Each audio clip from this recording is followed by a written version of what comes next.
Assalamualaikum warahmatullahi wabarakatuh. Hai teman-teman, perkenalkan saya Anisatul Mardiah dengan NIM 2014040046 kelas 4 Matematika B. Program studi Tadris Matematika, Fakultas Tarbiyah dan Keguruan, Universitas Islam Negeri Imam Bonjol Padang. Pada kesempatan ini, saya akan menjelaskan materi-materi pada mata kuliah Evaluasi Pembelajaran Matematika sebagai tugas pengganti ujian tengah semester pada mata kuliah Evaluasi Pembelajaran Matematika dengan dosen pengampu yaitu Ibu Nita Putri Utami, MPD.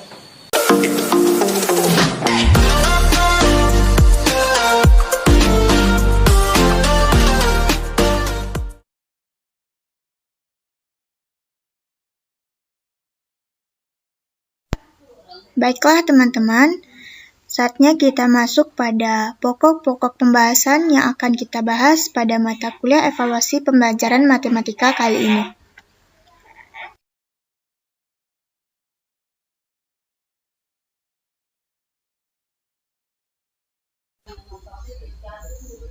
Pokok pembahasan yang pertama adalah hakikat evaluasi, dan yang kedua, subjek dan objek evaluasi, dan yang ketiga, taksonomi Bloom dan jenis-jenis alat evaluasi, yang keempat, tujuan instruksional, yang kelima, validitas dan reliabilitas, yang keenam, kemampuan matematis biasa, yang ketujuh, kemampuan matematis tingkat tinggi. Nah, jadi terdapat 7 pokok-pokok pembahasan yang akan kita bahas pada mata kuliah Evaluasi Pembelajaran Matematika pada kesempatan kali ini.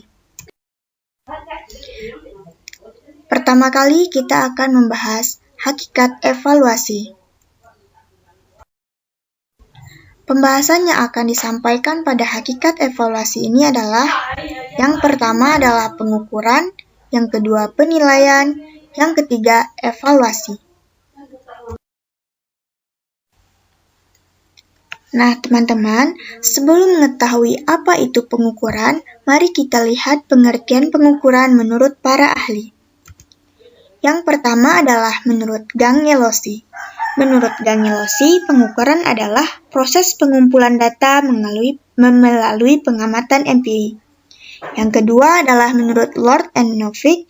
Menurut Lord and Novick, pengukuran adalah suatu prosedur untuk memberikan angka kepada suatu sifat atau karakteristik tertentu, sehingga mempertahankan hubungan sejatinya antara seseorang dengan orang lain sehubungan dengan sifat yang diukur. Selanjutnya adalah menurut Asmawi Zainul dan Nohi Nasution.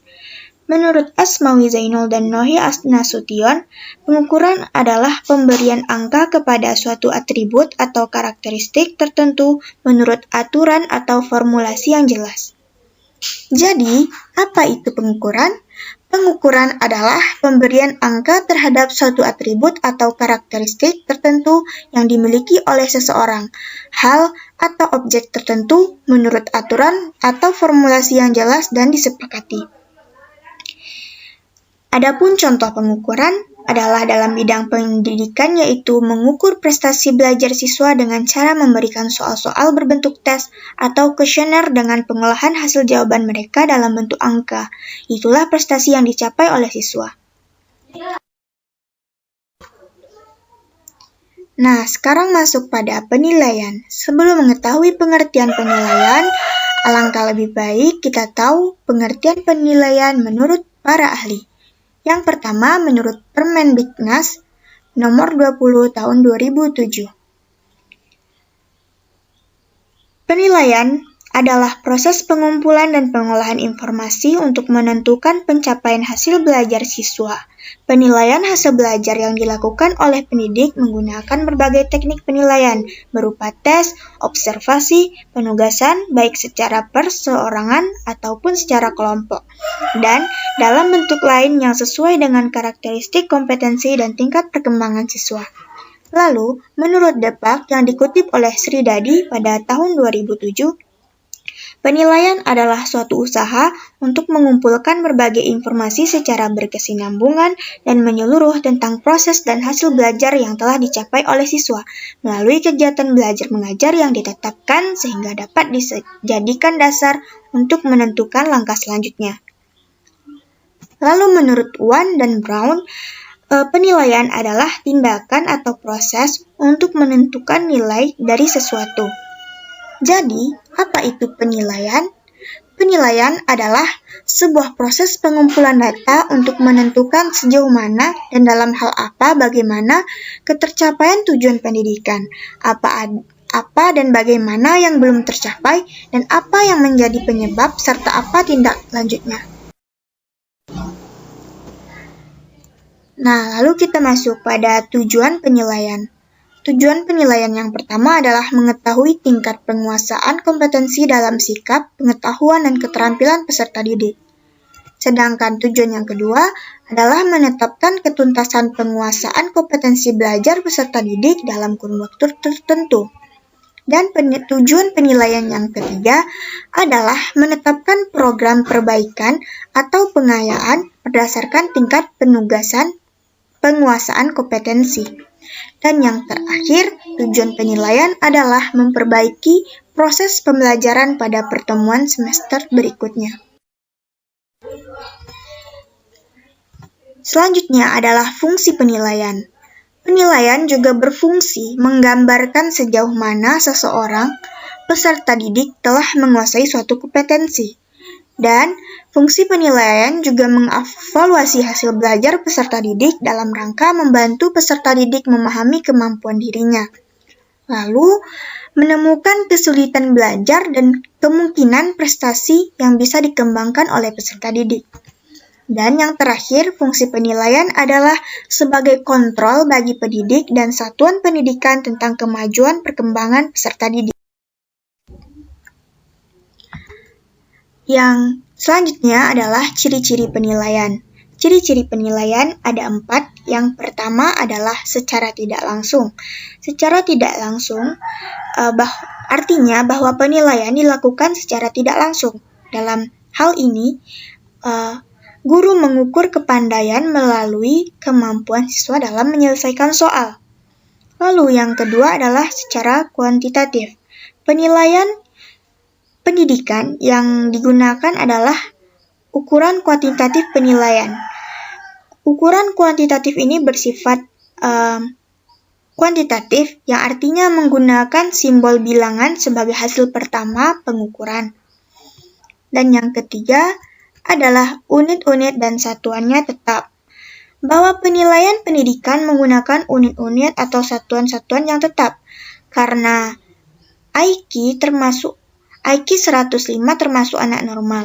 Anak lain yang hasil pengukuran IQ-nya 80 menurut unit ukurannya termasuk anak yang kurang pandai. Dan yang keempat adalah bersifat relatif. Ciri yang keempat ini artinya tidak sama atau tidak selalu tetap dari satu waktu ke waktu lainnya. Nilai siswa akan menyesuaikan dari kondisi dan situasi dalam belajar.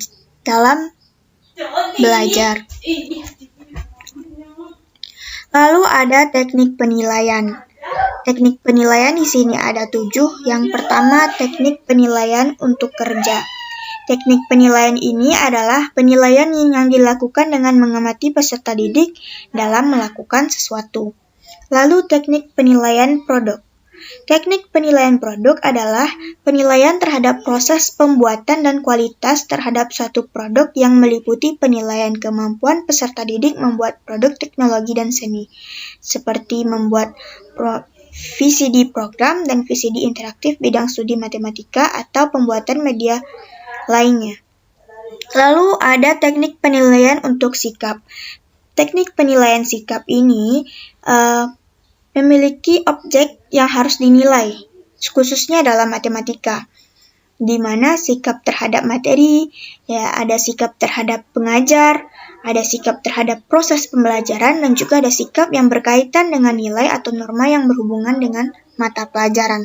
Lalu yang keempat adalah teknik penggunaan portofolio, yang artinya adalah penilaian berkelanjutan berdasarkan kumpulan informasi yang menunjukkan perkembangan kemampuan peserta didik dalam satu periode tertentu. Lalu yang kelima adalah teknik penilaian tertulis, di mana Penilaian secara tertulis dalam bentuk tes tertulis atau kuesioner di mana tes dan kuesioner tersebut diberikan kepada peserta didik dalam bentuk tulisan dan siswa menjawabnya dalam bentuk menjelaskan secara tertulis, memberi tanda, mewarnai, menggambar, dan sebagainya. Lalu ada juga teknik penilaian diri, adalah teknik penilaian yang melibatkan peserta didik untuk menilai dirinya sendiri berkaitan dengan status, proses, dan tingkat pencapaian kompetensi yang dipelajarinya. Yang terakhir ada teknik penilaian proyek. Teknik penilaian proyek adalah kegiatan penilaian terhadap suatu tugas yang harus diselesaikan dalam waktu tertentu, di mana tugas tersebut dalam bentuk investigasi sejak dari perencanaan, pengumpulan data, pengorganisasian, dan pengolahan data secara penyajian data. Selanjutnya adalah evaluasi. Sebelum mengetahui apa itu evaluasi, kita ketahui terlebih dahulu apa pengertian evaluasi menurut para ahli. Yang pertama, menurut Gronlund. Evaluasi menurut Gronlund adalah suatu proses yang sistematis untuk menentukan atau membuat keputusan sampai sejauh mana tujuan program telah tercapai. Lalu, menurut Wiersma dan George, evaluasi adalah suatu proses yang mencakup pengukuran dan testing yang juga berisi pengambilan keputusan tentang nilai. Lalu, menurut Bloom, evaluasi adalah pengumpulan kenyataan secara sistematis untuk menetapkan apakah dalam kenyataannya terjadi perubahan dalam diri pribadi siswa. Dan terakhir, menurut Wan dan Brown, evaluasi merupakan suatu proses untuk menentukan nilai dari sesuatu. Jadi, dari definisi tersebut, menjelaskan bahwa evaluasi adalah sarana untuk mendapatkan informasi yang diperoleh dari proses pengumpulan dan pengolahan data.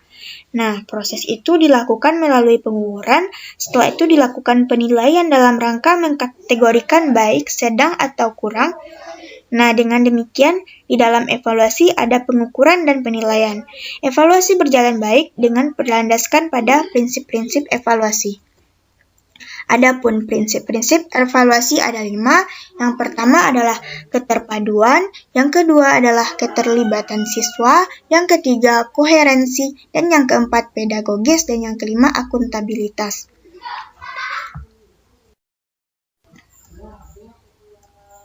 Selanjutnya adalah tujuan evaluasi. Evaluasi bertujuan untuk mendeskripsikan kemampuan belajar siswa, mengetahui tingkat keberhasilan proses pembelajaran, menentukan tindak lanjut hasil penilaian, dan memberikan pertanggungjawaban. Adapun fungsi evaluasi ada 6. Yang pertama adalah selektif. Evaluasi dalam bentuk tes matematika berfungsi menyeleksi antar siapa yang pintar, kurang pintar, dan kepicarannya di atas rata-rata. Nah, kita dapat menyeleksi kelompok siswa yang akan kita kirim. Misalnya, mengikuti Olimpiade Matematika. Nah, dari tes itu kita dapat menentukan secara kuantitatif siapa yang bisa ikut Olimpiade. Lalu, diagnostik. Diagnostik mengetahui kesulitan siswa dalam belajar terhadap materi tertentu sehingga mengetahui berapa indikator yang dikuasainya dan berapa indikator yang tidak dikuasainya. Fungsi selanjutnya adalah penempatan. Fungsi penempatan yang dimaksud adalah dengan memberikan tes kita dapat menentukan dan menempatkan siswa dalam keunggulannya pada bidang tertentu. Dan yang keempat, pengukuran hasil, di mana pengukuran keberhasilan siswa merupakan fungsi dari evaluasi yang tidak hanya bermakna bagi siswa tapi juga bagi guru atau pengajar. Lalu tes formatif. Tes jenis ini disajikan di tengah program pembelajaran untuk memantau atau memonitor kemajuan siswa demi memberikan umpan balik kepada siswa maupun kepada guru berdasarkan hasil tes tersebut. Dan tes sumatif adalah tes yang diberikan pada akhir tahun ajaran untuk akhir satu satuan pendidikan. Dan terakhir adalah manfaat evaluasi. Manfaat evaluasi terbagi 4. Yang pertama bagi siswa. Bagi siswa, evaluasi memberikan informasi seberapa jauh ia telah menguasai bahan pembelajaran yang telah disajikan oleh guru. Lalu, bagi guru, evaluasi memberikan petunjuk mengenai keadaan siswa, kondisi materi pembelajaran yang telah diberikan, dan kelemahan dan keunggulan metodologi pembelajaran yang diterapkan. Lalu, bagi pembimbing atau penyuluh sekolah, manfaat evaluasi adalah sebagai bahan untuk introspeksi diri sebagai seberapa jauh kondisi belajar yang difasilitasi sekolah dalam membantu terselenggaranya pembelajaran dengan baik. Lalu terakhir, manfaat evaluasi bagi orang tua adalah untuk mengetahui tingkat kemajuan anak-anaknya di sekolah. Ada buku rapor sebagai bentuk atau wujud hasil evaluasi pembelajaran dari para siswa.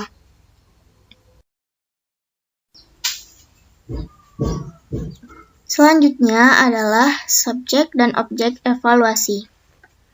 Di sini, indikator yang akan kita capai adalah memahami subjek dan objek evaluasi pembelajaran serta menyebutkan objek evaluasi yang termasuk ke dalam ranah kognitif, afektif, dan psikomotorik.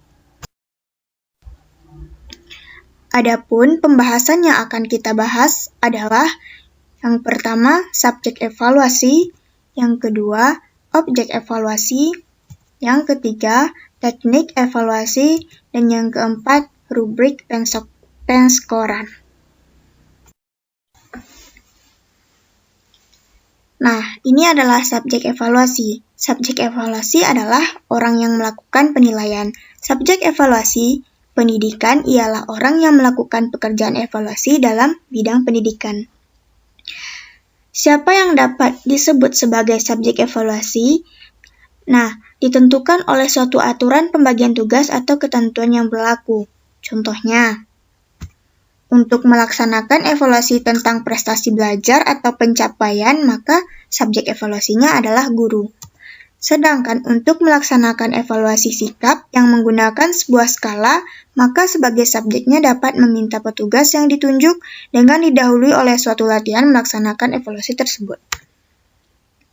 Namun, jika untuk melaksanakan evaluasi terhadap kepribadian, di mana menggunakan sebuah alat ukur yang sudah distandarisasikan, maka subjeknya adalah ahli-ahli psikologi.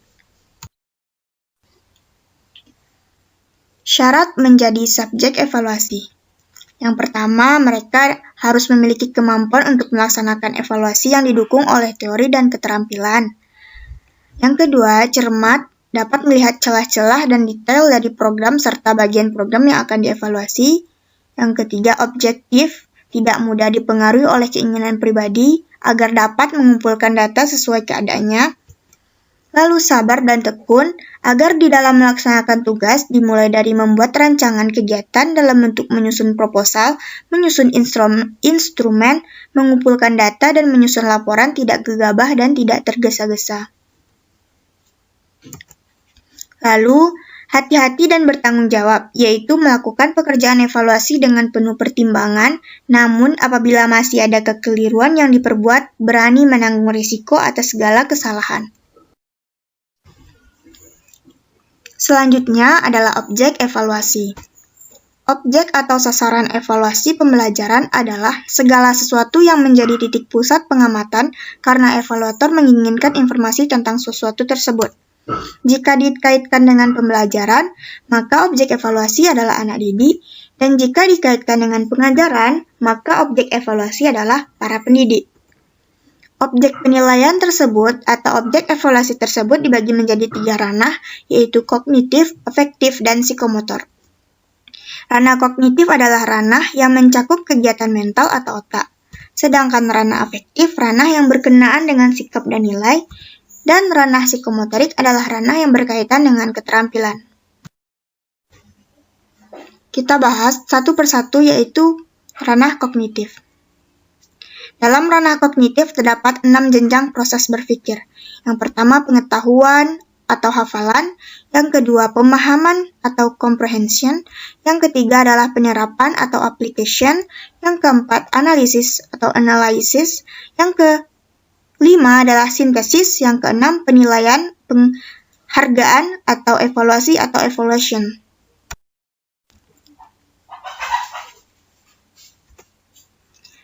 Selanjutnya kita bahas adalah ranah afektif.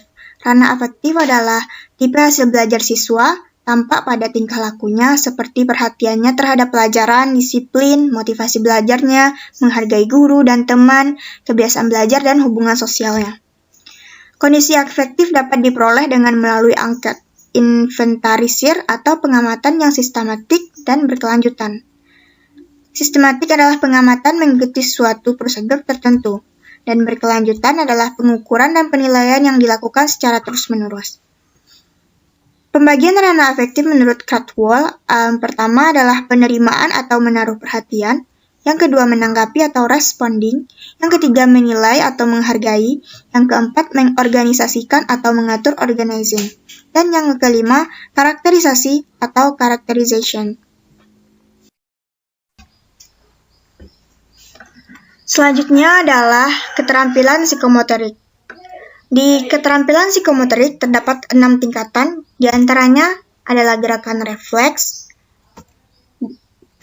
keterampilan gerakan-gerakan dasar, kemampuan perseptual termasuk di dalamnya membedakan visual, auditif, dan motoris, kemampuan di bidang fisik misalnya kekuatan, keharmonisan, dan ketepatan, gerakan-gerakan skill mulai dari keterampilan sederhana sampai pada keterampilan yang kompleks, dan kemampuan yang berkenaan dengan komunikasi non-dekursif seperti gerakan ekspresif dan interpretatif.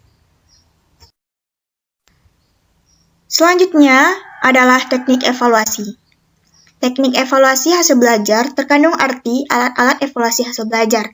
Secara garis besar ada 2 kelompok teknik evaluasi yang dapat digunakan oleh seorang guru dalam mencari informasi yang diperlukan. Kedua kelompok tersebut disebut tes dan non-tes. Teknik evaluasi tes di dalamnya berupa satu set atau lebih item pertanyaan atau pernyataan yang relevan dengan tujuan tes yang digunakan oleh seorang guru. Dan sedangkan non-tes adalah teknik yang banyak digunakan di dalam kelas. Teknik tes adalah suatu alat atau prosedur yang sistematis dan objektif untuk memperoleh data-data atau keterangan-keterangan yang diinginkan seseorang dengan cara yang boleh dikatakan cepat dan tepat. Sebagai alat evaluasi hasil belajar, tes minimal mempunyai fungsi yaitu untuk mengukur tingkat penguasaan terhadap seperangkat materi atau tingkat pencapaian terhadap seperangkat tujuan tertentu, untuk menentukan kedudukan atau perangkat siswa dalam kelompok tentang penguasaan materi atau pencapaian tujuan pembelajaran tertentu. Jika ditinjau dari bentuk kegunaannya, tes dibedakan menjadi 4, yaitu tes penempatan, tes diagnostis, dan tes formatif, dan juga tes sumatif.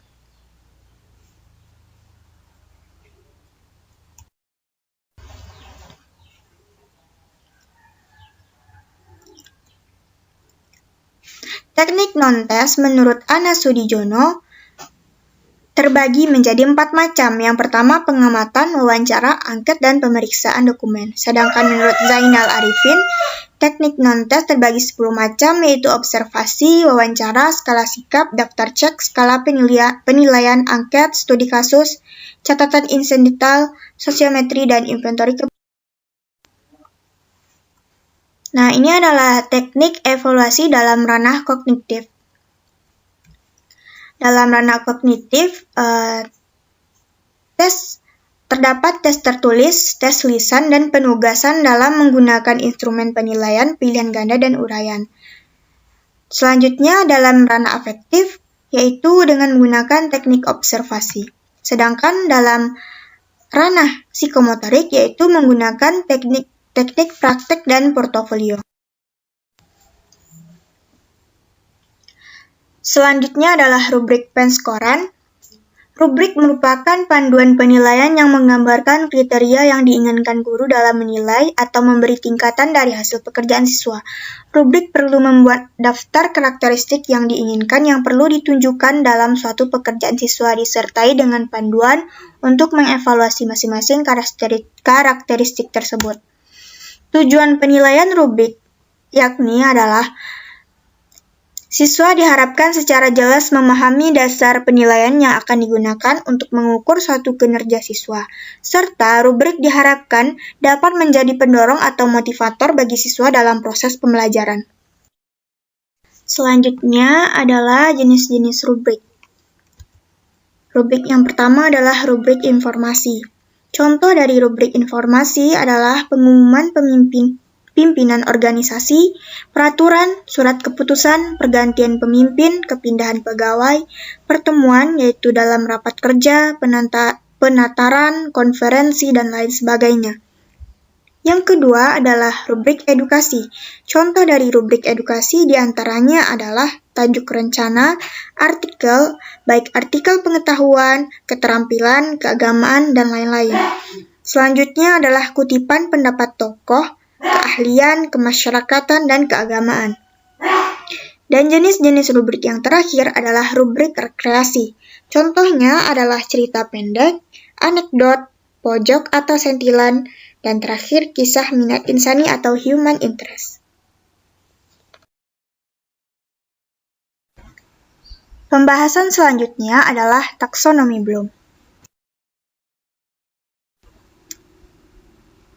Adapun pembahasan-pembahasan yang akan dibahas, yang pertama adalah taksonomi Bloom, yang kedua alat evaluasi, tes dan non-tes, dan terakhir adalah skala pengukuran. Pembahasan pertama adalah taksonomi Bloom. Secara etimologi, kata taksonomi berasal dari bahasa Yunani yaitu taksis dan nomos.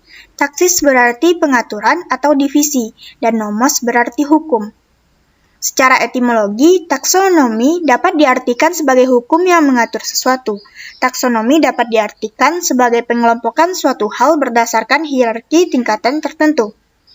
Jadi, taksonomi Bloom adalah sebuah kerangka untuk mengklasifikasikan pernyataan-pernyataan yang digunakan untuk memprediksi kemampuan peserta didik dalam belajar sebagai hasil dari kegiatan pembelajaran.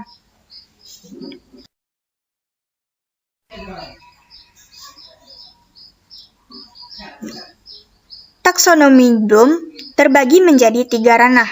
Yang pertama, ranah kognitif. Ranah kognitif mencakup ingatan atau pengenalan terhadap fakta-fakta tertentu, pola, prosedural, dan konsep-konsep yang memungkinkan berkembangnya kemampuan dan skill intelektual. Adapun ranah kognitif terbagi menjadi 6. Yang pertama adalah mengingat atau C1. Mengingat adalah kemampuan memperoleh kembali pengetahuan yang relevan dari memori jangka panjang. Yang kedua adalah understand atau memahami, dan atau disebut juga C2. Memahami adalah kemampuan merumuskan makna dari pesan pembelajaran dan mampu mengkomunikasikan dalam bentuk lisan, tulisan maupun grafik. Selanjutnya adalah menerapkan atau C3. Menerapkan adalah kemampuan menggunakan prosedur untuk menyelesaikan masalah. Siswa memerlukan latihan soal sehingga siswa terlatih untuk mengetahui prosedur apa yang akan digunakan untuk menyelesaikan soal. Yang keempat, menganalisis atau C4. Menganalisis meliputi kemampuan untuk memecah suatu kesatuan menjadi bagian-bagian dan menentukan bagaimana bagian-bagian tersebut dihubungkan satu dengan yang lainnya, atau bagian tersebut dengan keseluruhannya. Analisis menekankan pada kemampuan merinci sesuatu unsur pokok menjadi bagian-bagian dan melihat hubungan antar bagian tersebut. Yang kelima adalah menilai atau C5. Evaluasi mencakup kemampuan untuk membentuk suatu pendapat mengenai sesuatu dalam beberapa hal, bersama dengan pertanggungjawaban pendapat itu yang berdasarkan kriteria tertentu. Dan yang terakhir adalah mencipta atau create atau juga C6. Didefinisikan sebagai menggeneralisasikan ide baru, produk atau cara pandang yang baru dari sesuatu kejadian. Create atau mencipta ini diartikan sebagai meletakkan beberapa elemen dalam satu kesatuan yang menyeluruh sehingga terbentuklah dalam satu bentuk yang koheren dan fungsional. Adapun jenis taksonomi Bloom yang kedua adalah ranah efektif. Ranah efektif terbagi menjadi 5. Ranah afektif ini adalah ranah yang berkaitan dengan perkembangan perasaan, sikap, dan nilai emosional. Ranah efektif yang pertama adalah penerimaan atau A1, di mana itu adalah kemampuan memperhatikan dan memberikan respon. Contohnya mendengarkan pendapat orang lain, mengingat nama seseorang. Lalu yang kedua adalah A2 atau responsif, di mana satu tingkat di atas penerimaan. Dalam hal ini, siswa menjadi lebih terlibat secara efektif, menjadi peserta, dan tertarik. Contoh, siswa berpartisipasi dalam diskusi di kelas. Dan yang ketiga adalah A3 atau nilai atau value. Mengacu kepada nilai atau pentingnya kita terikatkan diri pada objek atau kejadian tertentu dengan reaksi-reaksi seperti menerima, menolak, atau tidak menghiraukan. Contoh, mengusulkan kegiatan corporate social responsibility sesuai dengan nilai yang berlaku dan komitmen perusahaan. Yang keempat adalah A4 atau juga disebut dengan organization atau organisasi. Mengacu pada penyatuan nilai, sikap-sikap yang berbeda yang membuat lebih konsisten dapat menimbulkan konflik-konflik internal dan membentuk suatu sistem nilai internal, mencangkup tingkah laku yang tercermin dalam suatu filsafat hidup, dan kemampuan membentuk sistem nilai dan budaya organisasi dengan mengharmoniskan perbedaan nilai. Contohnya menyepakati dan mentaati etika profesi. Dan yang terakhir adalah karakterisasi atau juga disebut A5, mengacu pada karakter dan daya hidup seseorang. Tujuan dalam kategori ini adalah ada hubungannya dengan keteraturan pribadi, sosial, dan emosi jiwa, dan kemampuan mengendalikan perilaku berdasarkan nilai yang dianut, dan memperbaiki hubungan interpersonal, intrapersonal, interpersonal, dan juga sosial. Adapun jenis taksonomi Bloom yang ketiga atau juga yang terakhir adalah ranah psikomotorik. Ranah psikomotorik ini adalah ranah yang berkaitan dengan kegiatan-kegiatan manipulatif atau keterampilan motorik. Ranah psikomotorik terbagi menjadi 5. Yang pertama, P1 atau peniruan. Terjadi ketika siswa mengamati suatu gerakan, mulai memberi respon serupa dengan yang diamati. Lalu yang kedua, manipulasi atau P2, menekankan perkembangan kemampuan mengikuti pengarahan penampilan gerakan-gerakan pilihan yang menetapkan suatu penampilan melalui latihan. Yang ketiga adalah ketetapan atau P3, memerlukan kecermatan proporsi dan kepastian yang lebih tinggi dalam penampilan. Dan yang keempat, artikulasi atau P4, menekankan koordinasi suatu rangkaian gerakan dengan membuat urutan yang tepat dan mencapai yang diharapkan, atau konsistensi internal di antara gerakan-gerakan yang berbeda. Dan yang terakhir, pengalamiahan atau P5, menurut tingkah laku yang ditampilkan dengan paling sedikit mengeluarkan energi fisik maupun psikis. Gerakannya dilakukan secara rutin. Pengalamiahan ini merupakan tingkat kemampuan tertinggi dalam domain psikomotorik.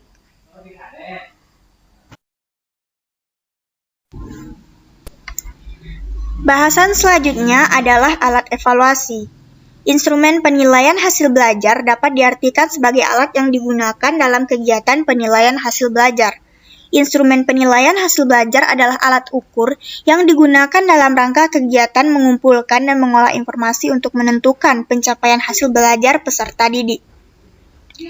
Nah, menurut Standar Penilaian Pendidikan atau Permendiknas nomor 20 tahun 2007, kegiatan guru dalam penilaian hasil belajar yang terkait dengan instrumen dan teknik penilaian hasil belajar adalah terbagi menjadi 3. Yang pertama, mengembangkan indikator pencapaian kompetensi dasar dan memilih teknik penilaian yang sesuai pada saat menyusun silabus mata pelajaran.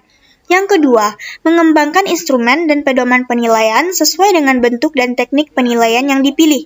Dan yang ketiga, melaksanakan tes, pengamatan, penugasan, dan bentuk lain yang diperlukan. Selanjutnya ada alat evaluasi tes. Menurut Suharsimi Arikunto, tes adalah alat atau prosedur yang digunakan untuk mengetahui atau mengukur sesuatu dalam suasana dengan cara dan aturan-aturan yang sudah ditentukan. Tes diartikan sebagai alat dan memiliki prosedur sistematis yang dipergunakan untuk mengukur dan menilai suatu pengetahuan atau penguasaan objek ukur terhadap seperangkat konten dan materi tertentu. Adapun ciri-ciri tes yang baik yaitu valid. Valid artinya tes tepat dalam mengukur. Yang kedua, reliable, artinya tes tetap dalam mengukur. Yang ketiga, objektif, penilaiannya tidak berubah-ubah. Dan yang terakhir, praktikabilitas dan ekonomis. Adapun fungsi tes terbagi menjadi 4. Yang pertama, alat untuk mengukur prestasi, yakni tingkat perkembangan atau kemajuan yang telah dicapai siswa. Yang kedua, upaya perbaikan kualitas pembelajaran seperti tes penempatan, tes diagnostik, tes formatif. Yang ketiga, sebagai motivator dalam pembelajaran. Untuk itu pentingnya umpan balik. Yang keempat, persyaratan untuk melanjutkan ke jenjang yang lebih tinggi.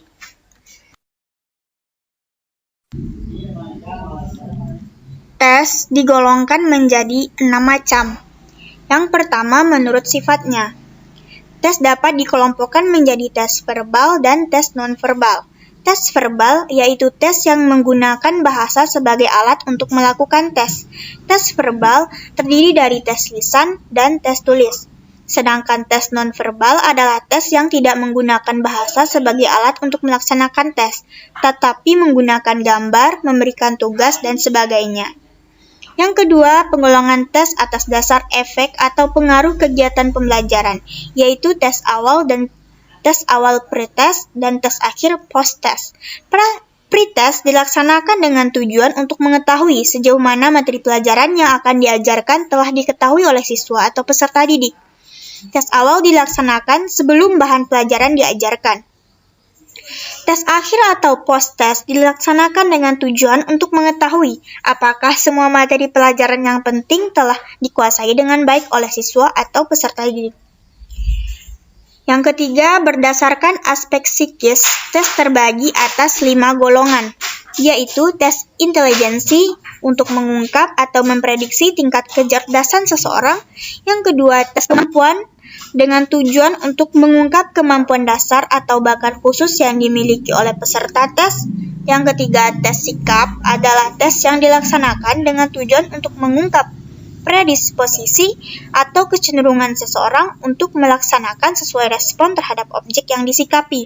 Yang keempat, tes kepribadian, tes yang dilaksanakan dengan tujuan untuk mengungkap ciri-ciri khas dari seseorang yang sedikit banyaknya bersifat lahiriah, seperti gaya bicara, cara berpakaian, nada suara, hobi, bentuk tubuh, cara bergaul, cara mengatasi masalah, dan sebagainya. Lalu yang terakhir adalah tes hasil belajar.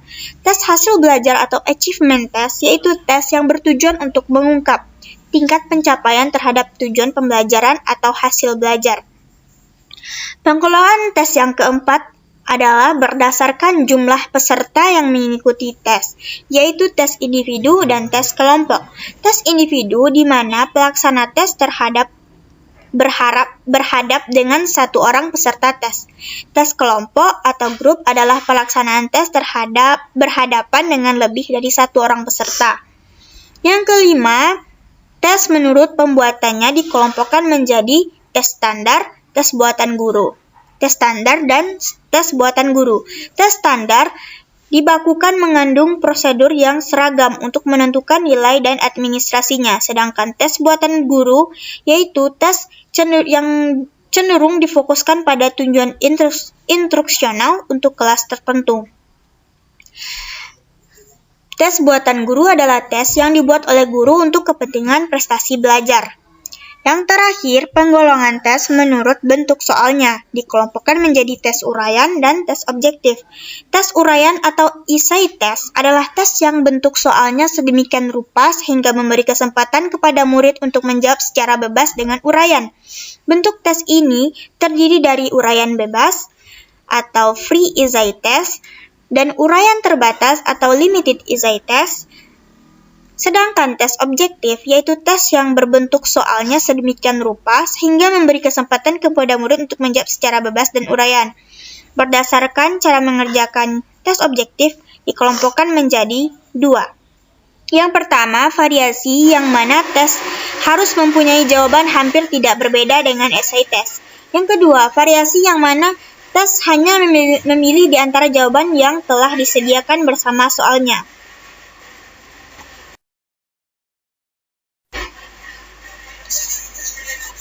Selanjutnya adalah alat evaluasi non-tes. Non-tes adalah cara penilaian hasil belajar peserta didik yang dilakukan tanpa pengujian peserta, tetapi dengan melakukan pengamatan secara sistematis.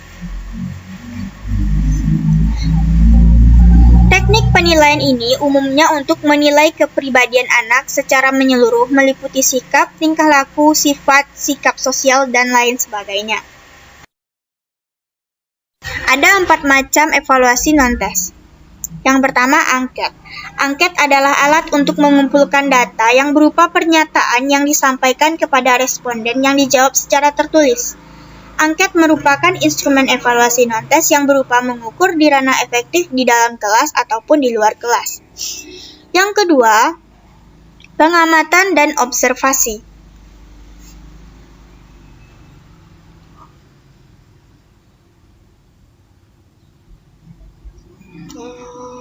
Pengamatan atau observasi merupakan suatu kegiatan yang dilakukan untuk melihat sejauh mana pelaksanaan suatu tindakan telah dilaksanakan dan untuk mengevaluasi ketepatan tindakan yang dilakukan.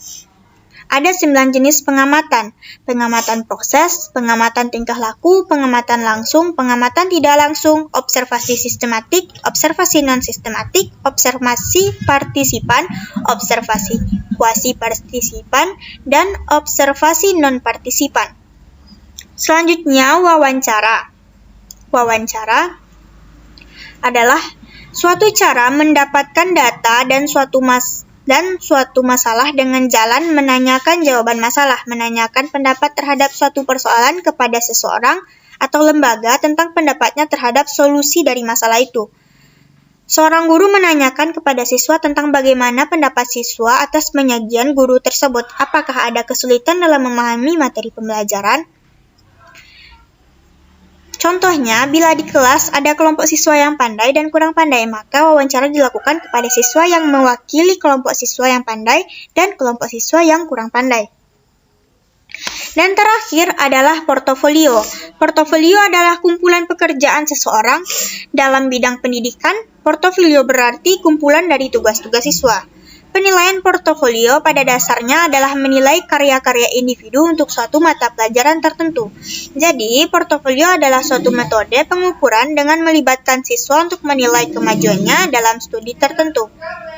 Bentuk ini cocok untuk mengetahui perkembangan unjuk kerja siswa dengan menilai kumpulan karya-karya dan tugas-tugas yang dikerjakan siswa.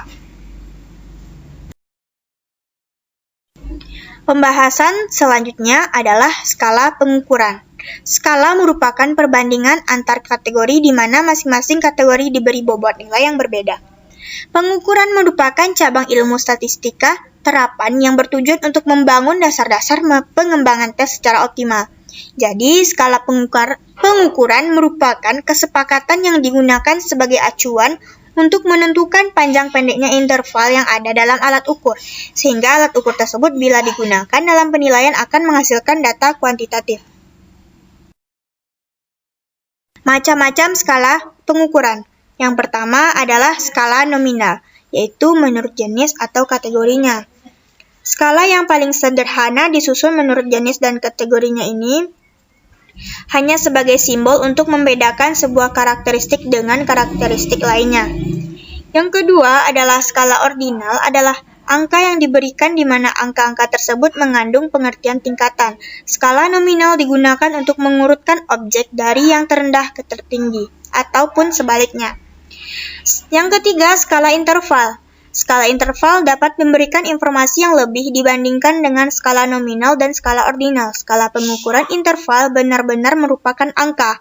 Angka-angka yang dapat digunakan dalam operasi aritmatika. Data interval dapat dioperasikan dengan operasi hitungan, tetapi dalam data interval tidak memiliki angka non-mutlak. Yang terakhir adalah skala rasio, yang memiliki interval yang sama antara satu angka dengan angka lainnya dan digunakan untuk mengukur variabel tertentu. Data rasio adalah data di mana antara interval yang satu dengan yang lain mempunyai jarak yang sama dan mempunyai nilai nol yang tetap. Selanjutnya kita masuk kepada pokok bahasan yang keempat, yaitu tujuan instruksional.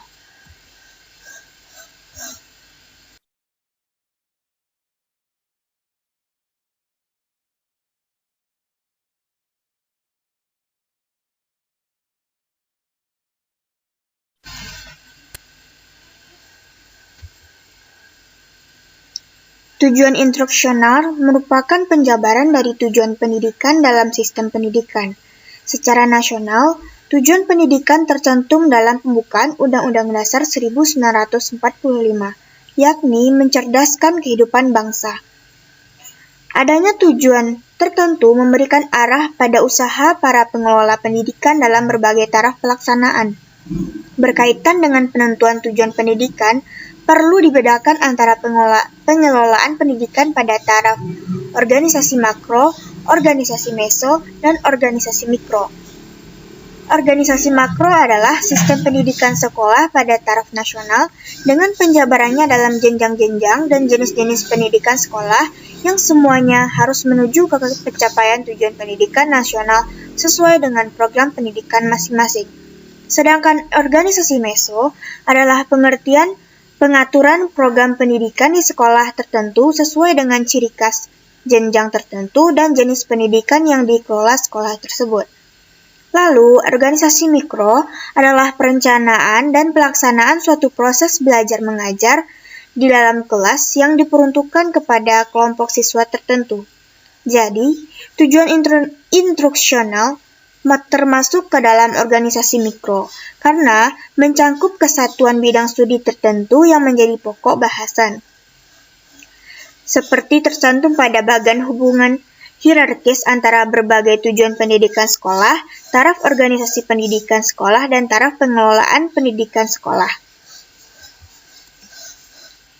Jadi, isi tujuan pendidikan akan berbeda-beda tergantung pada taraf organisasi manakah tujuan itu ditetapkan. Perumusan tujuan instruksional akan lebih mengkhususkan tujuan pendidikan. Tujuan instruksional umum menggariskan hasil-hasil di bidang studi tertentu yang harusnya dicapai siswa. Adanya hasil akan nampak dalam seluruh prestasi belajar yang diberikan oleh siswa. Nah, jadi kesimpulannya, tujuan instruksional adalah kemampuan yang harus diperoleh atau dicapai oleh siswa yang menjadi tujuan dari proses belajar mengajar. Tujuan instruksional didefinisikan oleh Robert F. Wagner pada tahun 1962 sebagai tujuan perilaku yang hendak dicapai atau yang dapat dikerjakan oleh siswa sesuai kompetensi.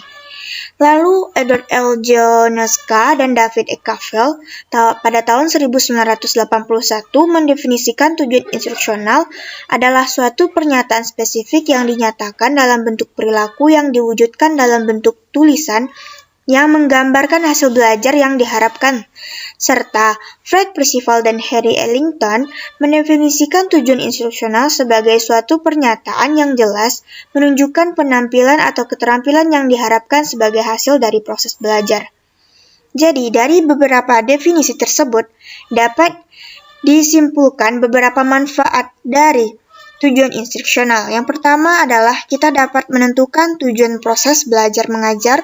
Yang kedua, menentukan persyaratan awal instruksional. Yang ketiga, merancang strategi instruksional. Yang keempat, memilih media pembelajaran. Yang kelima, menyusun instrumentas sebagai evaluasi belajar. Dan yang keenam, melakukan tindakan perbaikan pembelajaran.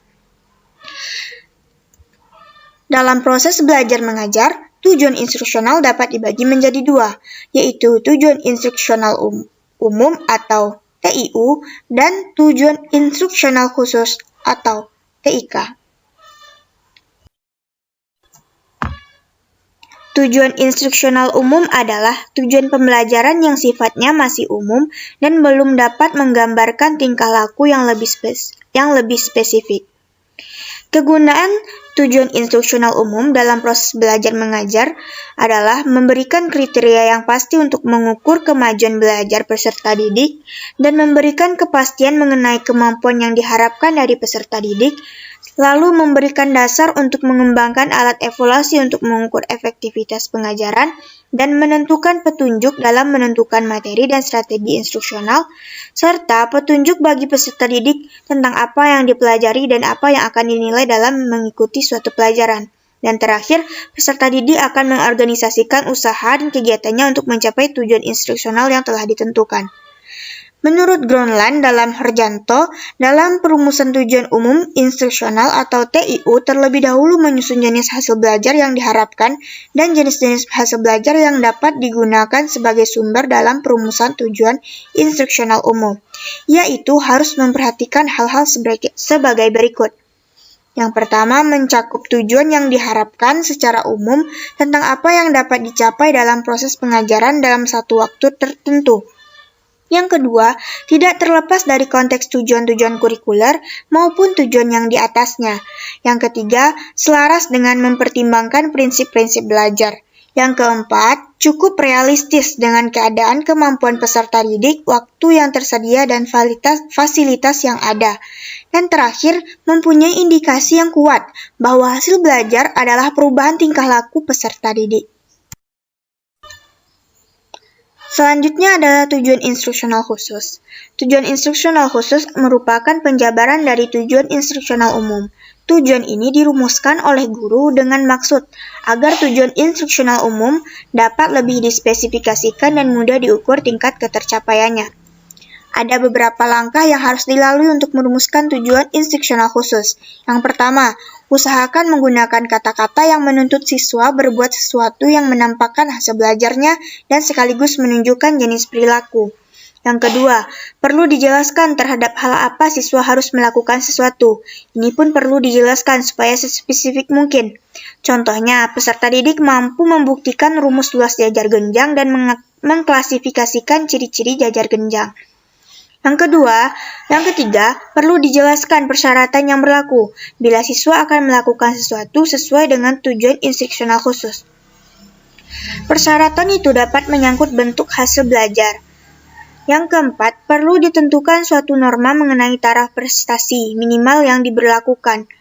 Ini berarti bahwa siswa akan mampu melakukan sesuatu dalam batas paling sedikit atau paling banyak. Tujuan instruksional khusus keberhasilannya dapat kita ukur, yang pada umumnya mengandung unsur-unsur berikut. Yang pertama apa? Sebagai hal yang akan dirumuskan dalam pernyataan yang mengandung perbuatan tentang sesuatu yang dapat diharapkan dari hasil belajar. Yang kedua, hingga mana?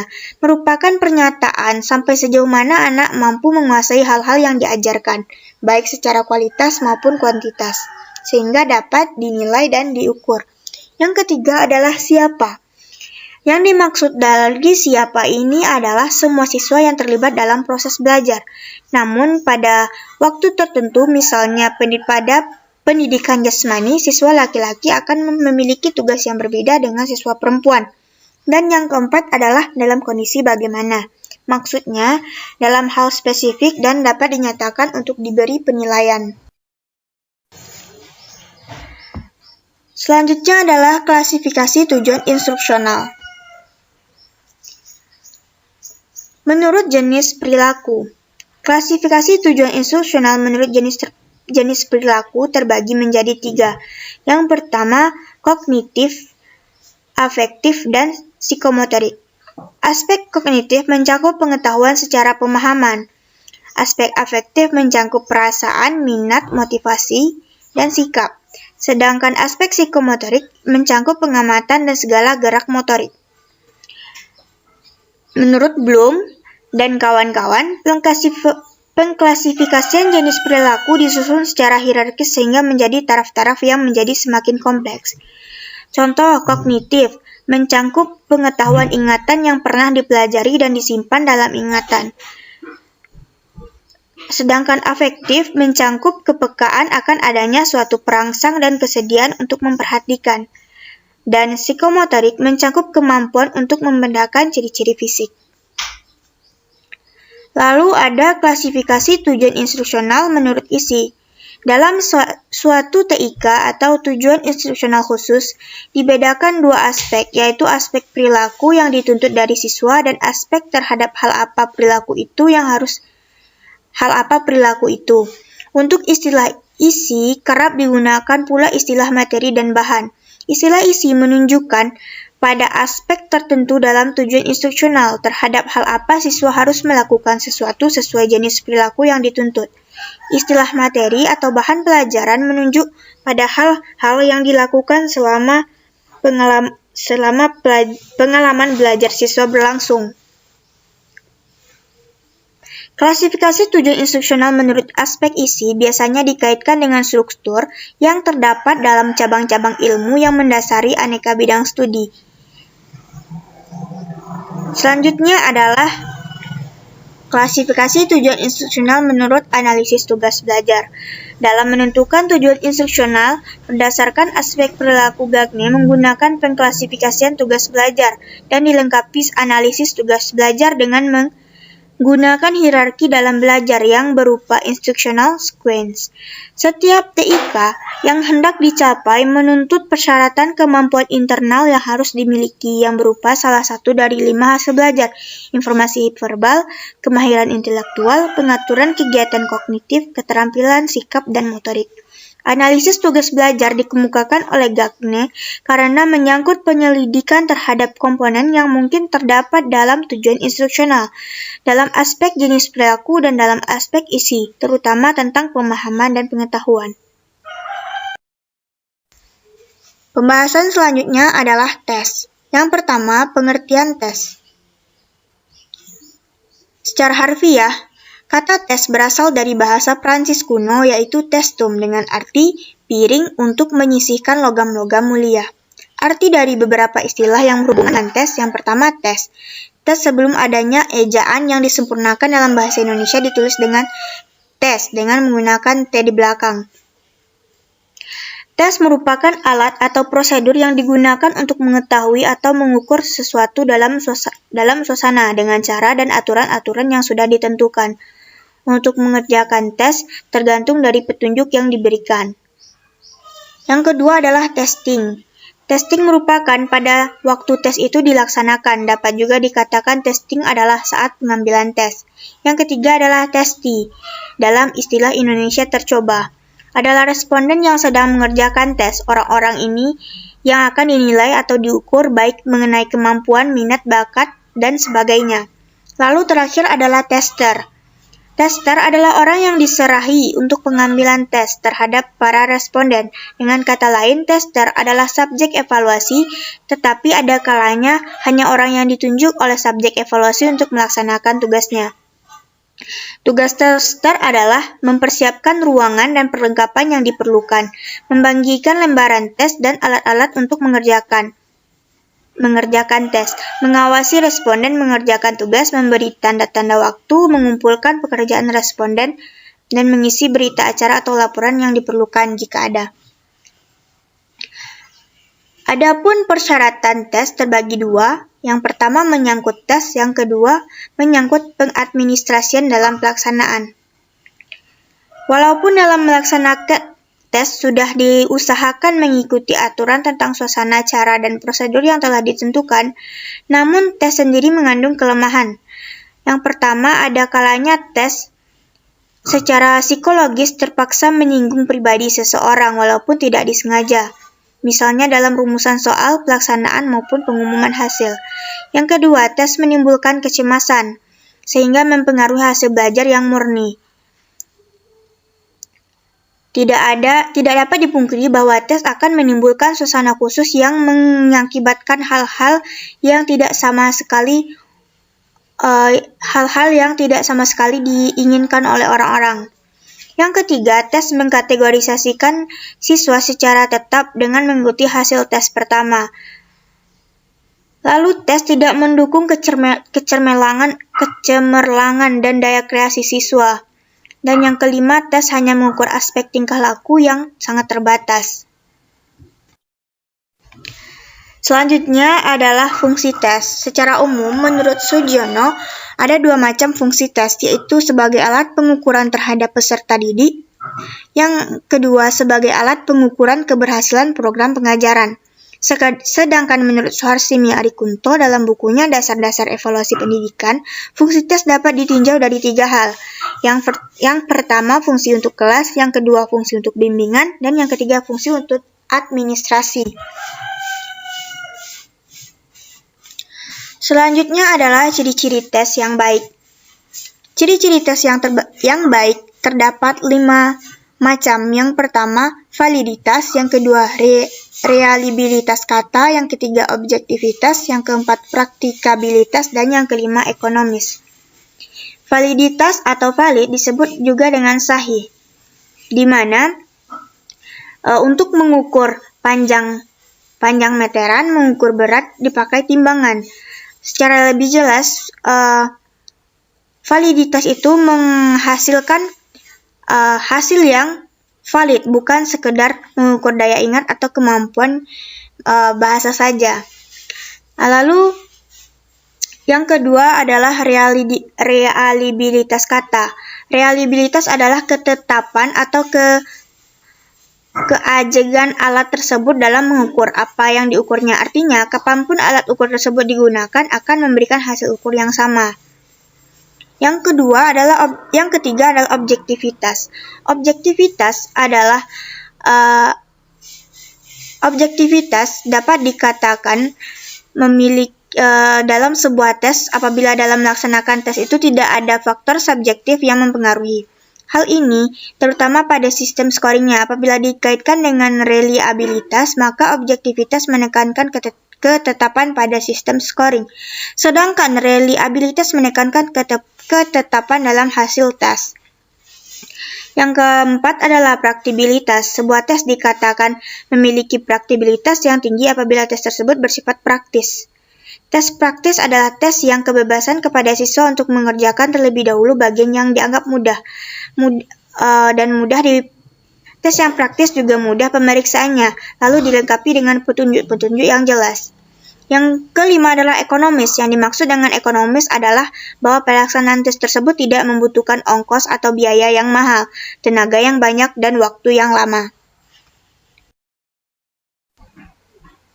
Pembahasan selanjutnya adalah validitas dan reliabilitas.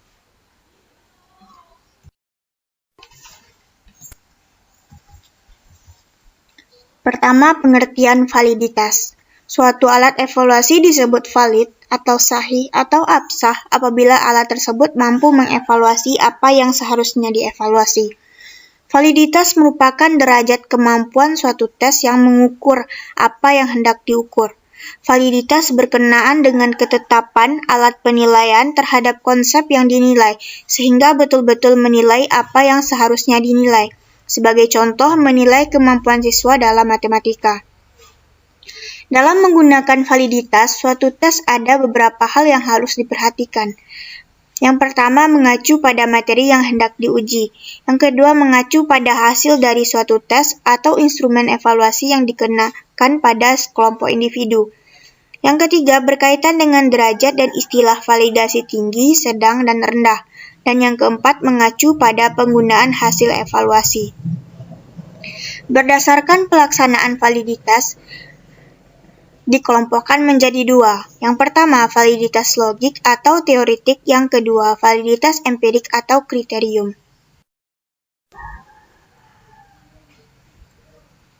Validitas logik atau teoritik adalah validitas alat evaluasi yang dilakukan berdasarkan pertimbangan atau judgement teoritik atau logika yang dilakukan oleh para ahli atau orang yang dianggap ahli. Orang yang memvalidasi disebut sebagai validator.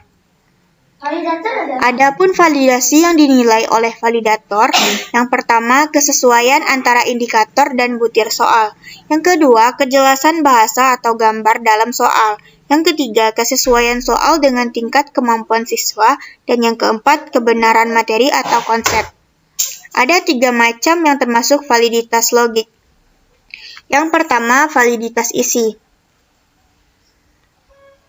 Validitas isi adalah untuk mengetahui sejauh mana suatu tes mampu mengukur tingkat penguasaan terhadap isi atau materi tertentu, sesuai dengan tujuan pengajaran atau sejauh mana pertanyaan, tugas, atau butir dalam suatu tes atau instrumen mampu mewakili secara keseluruhan dan proporsional perilaku sampel yang dikenai tes tersebut. Yang kedua, validitas konstruk. Menurut Thorndike, validitas konstruk adalah suatu kerangka psikologi mengacu pada suatu konsep yang tidak tampak, tetapi secara harfiah konsep itu digunakan dalam penyusunan instrumen dalam perilaku yang diamati. Jadi, validitas konstruk adalah Validitas yang digunakan untuk mengetahui sejauh mana butir-butir instrumen mampu mengukur apa yang benar-benar hendak diukur sesuai dengan konsep khusus atau definisi konseptual. Yang ketiga adalah validitas muka atau face validity. Validitas muka bisa juga dimaknai sebagai validitas bentuk soal, pertanyaan, pernyataan, dan suruhan, atau validitas tampilan yang diartikan sebagai keabsahan susunan kalimat atau kata-kata dalam soal, sehingga jelas pengertiannya atau tidak menimbulkan tafsiran lain. Selanjutnya adalah validitas empirik. Validitas empirik atau kriterium adalah validitas yang ditentukan berdasarkan kriteria, baik kriteria internal maupun kriteria eksternal. Validitas empirik terbagi menjadi dua, yang pertama validitas prediktif, yang kedua validitas kongruen. Validitas prediktif dijadikan kriteria standar adalah prestasi belajar siswa yang akan datang, karena validitas prediktif bermaksud melihat bagaimana suatu tes dapat memprediksi atau memperkirakan perilaku siswa pada masa yang akan datang. Lalu validitas kongruen ialah sama-sama saat atau saat ini dan bukan masa yang akan datang. Contoh, tes hasil formatif dikorelasikan dengan tes hasil formatif 2. Uji validitas kongruen dapat menggunakan teknik analisis korelasional.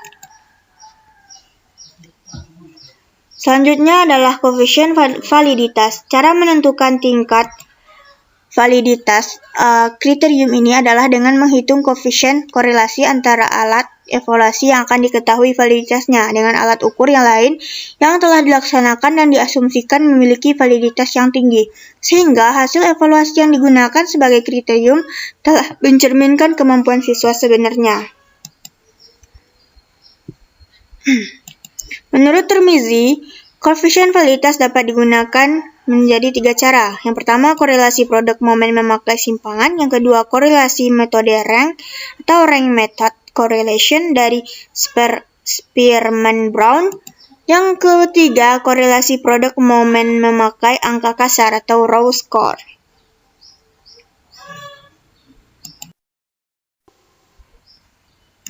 Selanjutnya adalah reliabilitas. Reliabilitas adalah indeks yang menunjukkan sejauh mana suatu alat ukur dipercaya atau dapat diandalkan. Reliabilitas mengacu pada keajegan hasil evaluasi, yakni konsistensi skor tes dari masa ke masa. Makna reliabilitas dapat diklarifikasikan dengan memperhatikan hal-hal berikut. Yang pertama, reliabilitas mengacu pada hasil yang diperoleh. Estimasi reliabilitas biasanya mengacu pada jenis konsistensi tertentu. Reliabilitas adalah penting, namun bukan menjadi prasyarat bagi validitas. Dan reliabilitas selalu menggunakan statistik.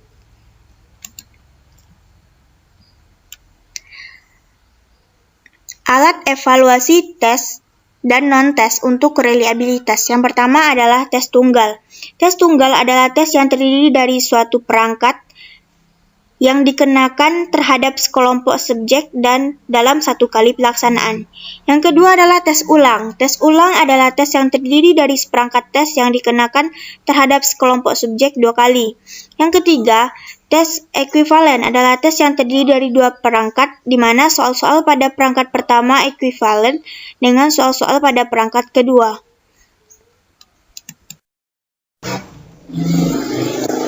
Untuk menentukan koefisien reliabilitas suatu alat evaluasi dengan teknik belah 2, ada 3 cara teknik perhitungan yang digunakan. Yang pertama adalah formula Spearman-Brown, di mana prinsip ini adalah dengan menghitung koefisien korelasi di antara kedua belah sebagai koefisien reliabilitas bagian dari alat evaluasi tersebut. Yang kedua adalah formula Planagen. Formula Planagen telah diutarakan di muka bahwa salah satu kelemahan dari penggunaan formula Sperma-Brown adalah sulit dipenuhinya kesetaraan di antara kedua belahan yang kita buat. Maka untuk mengatasi kelemahan itu, Flanagan mengemukakan suatu formula yang tidak perlu memperhatikan syarat kesetaraan antara kedua belahan karena formulanya tidak didasarkan atas nilai korelasi antara kedua belahan tes, melainkan didasarkan atas varian masing-masing belahan dan varian total.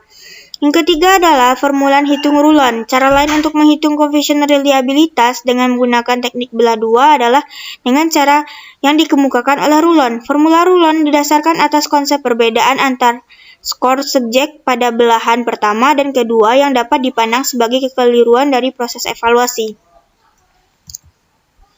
Teknik tidak belah dua atau non-split half teknik.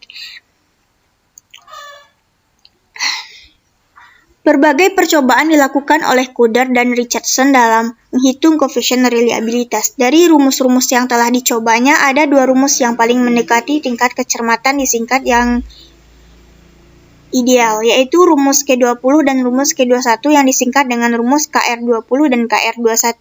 Asumsi untuk menggunakan rumus KR20 dan KR21 adalah butir-butir soal evaluasi harus homogen atau setara dan jenis evaluasi harus merupakan power test, bukan speed test. Selanjutnya adalah menyusun tes tertulis. Tes tertulis dilakukan dengan berbagai bentuk, antara lain uraian, isian singkat, dan pilihan ganda. Penilaian hasil belajar peserta didik merupakan kegiatan pengumpulan dan pengolahan informasi hasil belajar peserta didik untuk mengetahui perkembangan pembelajaran dan menyimpulkan hasil pencapaian pembelajaran peserta didik. Mekanisme penilaian hasil belajar oleh pendidik meliputi: pertama, perancangan strategi penilaian oleh pendidik yang dilakukan pada saat penyusunan rencana pelaksanaan pembelajaran atau RPP berdasarkan silabus. Yang kedua, penyusunan instrumen penilaian mengikuti langkah-langkah pengembangan instrumen yang standar yaitu menentukan tujuan, menyusun kisi-kisi, menyusun soal, analisis kualitatif, uji coba, dan analisis kuantitatif. Yang ketiga, perakitan butir soal yang akan digunakan dalam penilaian sesuai dengan tujuan yang akan dicapai. Dan yang keempat, pelaksanaan penilaian oleh pendidik dan hasilnya ditafsirkan sebagai bahan laporan. Dan yang kelima, hasil penilaian pencapaian pengetahuan peserta didik disampaikan dalam bentuk angka dan atau deskripsi. Bentuk soal tes tertulis dapat diklasifikasikan menjadi dua. Yang pertama, soal yang tersedia pilihan jawabannya. Yang kedua adalah soal yang tidak tersedia pilihan jawabannya. Langkah-langkah penyusunan instrumen tes tertulis meliputi: pertama, penentuan tujuan, yang kedua, penyusunan kisi-kisi, yang ketiga, penulisan soal, yang keempat, telaah, dan yang kelima, revisi. Materi selanjutnya adalah kemampuan matematis. Adapun indikator yang akan dibahas adalah pemahaman konsep, komunikasi, penalaran matematis, dan pemecahan masalah. Yang pertama kita bahas adalah pemahaman konsep. Yang pertama, pengertian kemampuan matematis. Kemampuan matematis adalah kemampuan untuk menghadapi permasalahan, baik dalam matematika maupun kehidupan nyata. Kemampuan matematis terdiri dari penalaran matematis, komunikasi matematis, pemecahan masalah matematis, pemahaman konsep, pemahaman matematis, berpikir kreatif, dan berpikir kritis. Selanjutnya, pengertian pemahaman konsep. Pemahaman konsep adalah kemampuan peserta didik untuk mengerti suatu konsep matematika yang dimiliki oleh peserta didik dalam rangka menangkap makna dan mengerti benar mengenai ide atau pengertian pokok, serta dapat mengungkapkan kembali ilmu yang diperolehnya mengenai matematika yang sedang dipelajari, baik secara lisan maupun tulisan. Langkah-langkah dalam menanamkan suatu konsep berdasarkan penggabungan beberapa teori belajar menurut Hudoyono antara lain teori konstruksi, teori notasi, teori kekontrasan dan variasi, serta teori konektivitas, di mana pengajar memberikan pengalaman belajar berupa contoh-contoh yang berhubungan dengan suatu konsep matematika dari berbagai bentuk, sesuai dengan struktur kognitif peserta didik. Peserta didik diberikan 2 atau 3 contoh dalam bentuk pertanyaan, dan peserta didik diminta memberikan contoh-contoh sendiri tentang suatu konsep. Yang keempat, peserta didik mencoba mendefinisikan konsep tersebut dengan bahasanya sendiri. Yang kelima, peserta didik diberikan lagi contoh mengenai konsep dan bukan konsep. Dan yang terakhir, peserta didik diberikan drill untuk memperkuat konsep tersebut. Konsep-konsep merupakan pilar-pilar pembangun untuk berpikir yang lebih tinggi. Dengan mengenal konsep dan struktur yang tercakup dalam bahan yang sedang dibicarakan, mahasiswa dan peserta didik akan memahami materi yang harus dikuasainya. Ini menunjukkan bahwa materi yang mempunyai pola atau struktur tertentu akan lebih mudah dipahami dan diingat. Adapun jenis-jenis pemahaman konsep menurut para ahli terbagi menjadi 4. Yang pertama menurut Polya. Menurut Polya ada 4 jenis pemahaman. Pertama, pemahaman mekanikal, yaitu dapat mengingat dan menerapkan sesuatu secara rutin atau perhitungan sederhana. Yang kedua, pemahaman induktif, yaitu dapat mencobakan sesuatu dalam kasus sederhana dan tahu bahwa sesuatu itu berlaku dalam kasus serupa. Yang ketiga, pemahaman rasional dapat membuktikan kebenaran sesuatu, dan pemahaman intuitif dapat memperkirakan kebenaran sesuatu tanpa ragu-ragu. Yang kedua, menurut Pollaczek, terdapat 2 jenis pemahaman. Yang pertama, pemahaman komputasional, yaitu dapat menerapkan sesuatu pada perhitungan rutin atau sederhana. Yang kedua, pemahaman fungsional, yaitu dapat mengkaitkan sesuatu dengan hal lain secara benar dan menyadari proses yang dilakukan. Selanjutnya, menurut Copeland, terdapat 2 jenis pemahaman, yaitu knowing how to, yaitu dapat mengerjakan sesuatu secara rutin. Yang kedua, knowing, yaitu dapat mengerjakan sesuatu dengan sadar akan proses yang dikerjakannya. Selanjutnya, jenis pemahaman menurut Scheme juga terbagi menjadi 2. Yang pertama, pemahaman instrumental, yaitu hafal sesuatu secara terpisah atau dapat menerapkan sesuatu pada perhitungan rutin. Yang kedua, pemahaman relasional, yaitu dapat mengkaitkan sesuatu dengan hal lainnya secara benar dan menyadari proses yang dilakukan. Adapun indikator pemahaman konsep, yang pertama menurut Sanjaya, terdapat 7 indikator. Yang pertama, mampu menerangkan secara verbal mengenai apa yang telah dicapainya. Yang kedua, mampu menyajikan situasi matematika ke dalam berbagai cara serta mengetahui perbedaan. Yang ketiga, mampu mengklasifikasikan objek-objek berdasarkan dipenuhi atau tidaknya persyaratan yang membentuk konsep tersebut. Yang keempat, mampu menerapkan hubungan antara konsep dan prosedur. Yang kelima, mampu memberikan contoh dan kontra dari konsep yang dipelajari.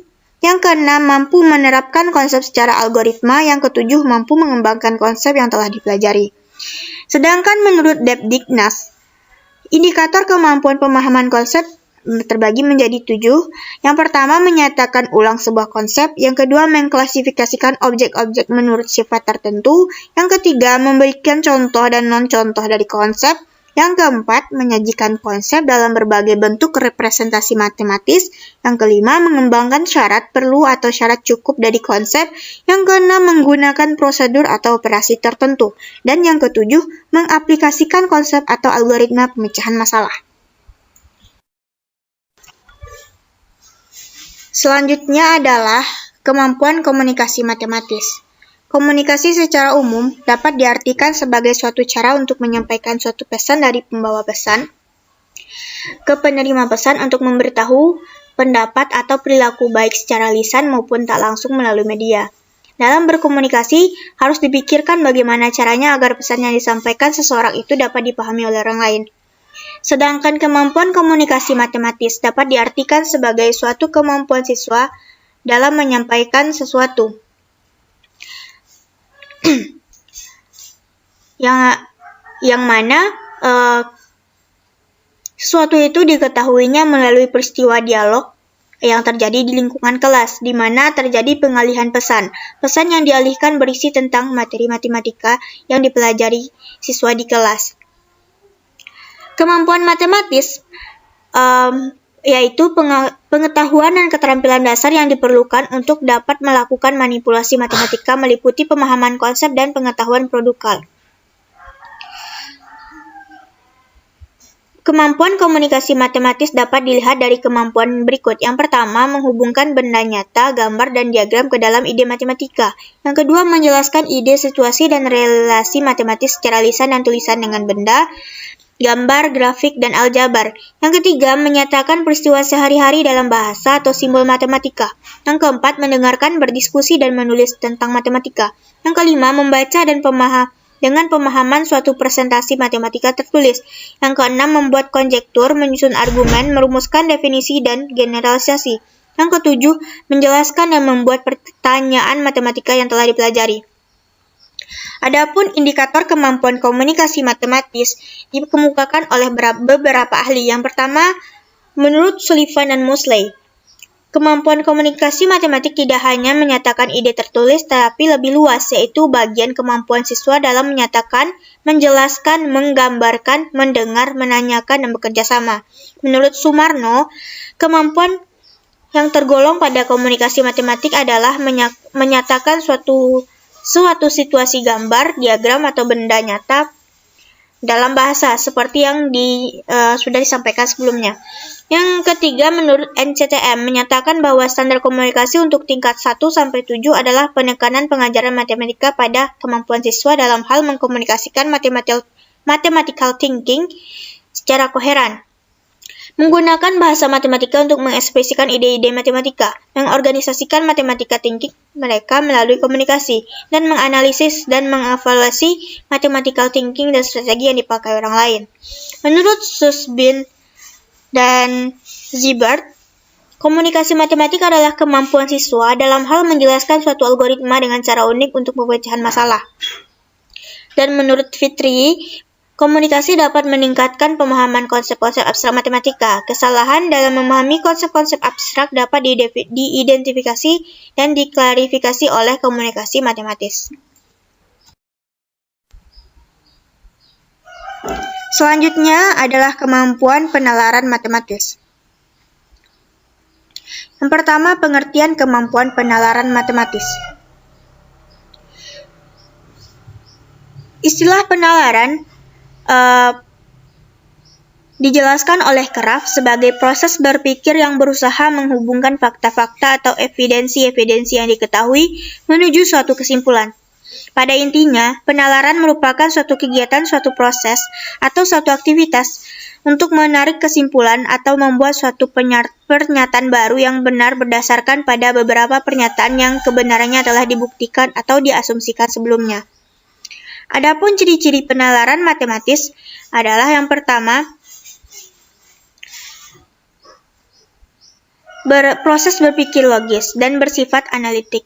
Sifat analitik merupakan konsekuensi dari adanya suatu pola berpikir tertentu. Analisis pada hakikatnya merupakan suatu kegiatan berpikir berdasarkan langkah-langkah tertentu. Kemampuan yang tergolong dalam penalaran matematis adalah yang pertama, menarik kesimpulan logis, yang kedua, menjelaskan dengan gambar, yang ketiga, memperkirakan jawaban dan proses solusi, yang keempat, menggunakan pola hubungan untuk menganalisis situasi, yang kelima, mengajukan lawan contoh, yang keenam, mengikuti argumen logis, memeriksa validitas argumen, lalu membuktikan dan menyusun argumen yang valid, dan menyusun pembuktian langsung, pembuktian tak langsung, dan pembuktian dengan induksi. Adapun jenis-jenis penalaran matematis terbagi dua. Yang pertama, penalaran deduktif merupakan penarikan kesimpulan dari hal yang umum menuju hal yang khusus berdasarkan fakta-fakta yang ada. Yang kedua, penalaran induktif merupakan suatu proses berpikir dengan mengambil suatu kesimpulan yang bersifat umum dan membuat suatu pernyataan dari kasus-kasus yang khusus. Selanjutnya adalah indikator penalaran matematis menurut Tim PPG Matematika dalam Damayanti 2012. Yang pertama, mengajukan dugaan. Yang kedua, melakukan manipulasi matematik. Yang ketiga, menarik kesimpulan, menyusun bukti, dan memberikan alasan. Yang keempat, bukti terhadap kebenaran solusi. Yang kelima, menarik kesimpulan. Yang keenam, memeriksa kesahihan argumen. Yang ketujuh, menentukan pola atau sifat dari gejala matematis untuk membuat generalisasi.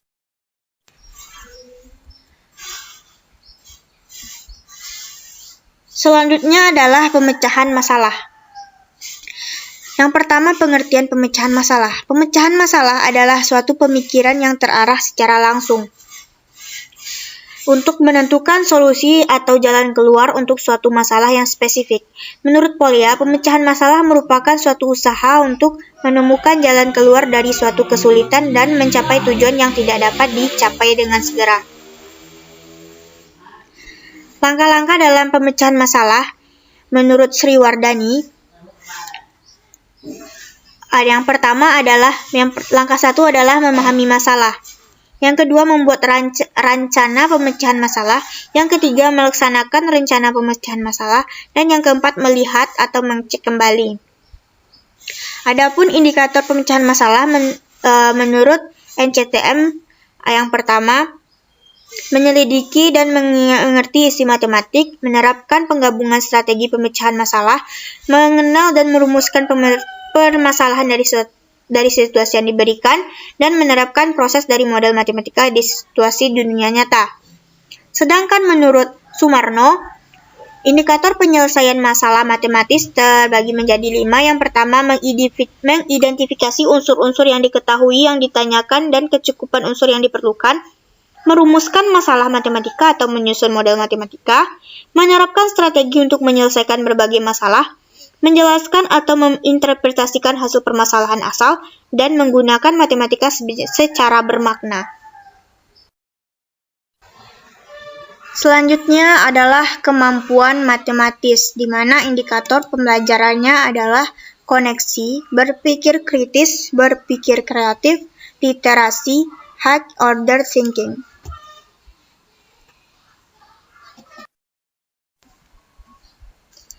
Yang pertama adalah kemampuan berpikir koneksi. Koneksi berasal dari kata connection dalam bahasa Inggris yang diartikan dengan hubungan. Koneksi secara umum adalah suatu hubungan atau keterkaitan. Koneksi dalam kaitannya dengan matematika disebut dengan koneksi matematika. Juga dapat diartikan sebagai keterkaitan secara internal dan eksternal. Keterkaitan secara internal adalah keterkaitan antara konsep-konsep matematika, yaitu berhubungan dengan matematika itu sendiri, dan keterkaitan secara eksternal, yaitu keterkaitan antara matematika dengan kehidupan sehari-hari. Selanjutnya adalah indikator kemampuan koneksi matematis. Yang pertama, menurut Sumarno, kemampuan koneksi matematis dapat dilihat dari indikator yang pertama, mencari dan memahami hubungan berbagai representasi konsep dan prosedur. Yang kedua, menggunakan matematika dalam bidang studi lain.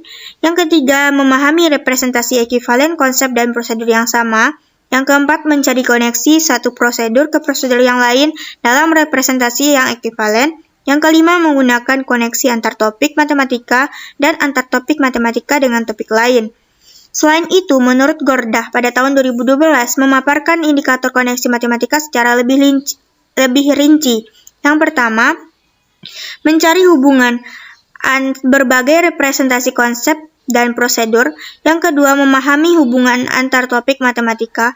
Yang ketiga, menerapkan matematika dalam bidang lain. Yang keempat, memahami representasi ekuivalen suatu konsep. Yang kelima, mencari hubungan satu prosedur dengan prosedur lain dalam representasi ekuivalen. Yang kelima, menerapkan hubungan antar topik matematika dan antara topik matematika dengan topik di luar matematika.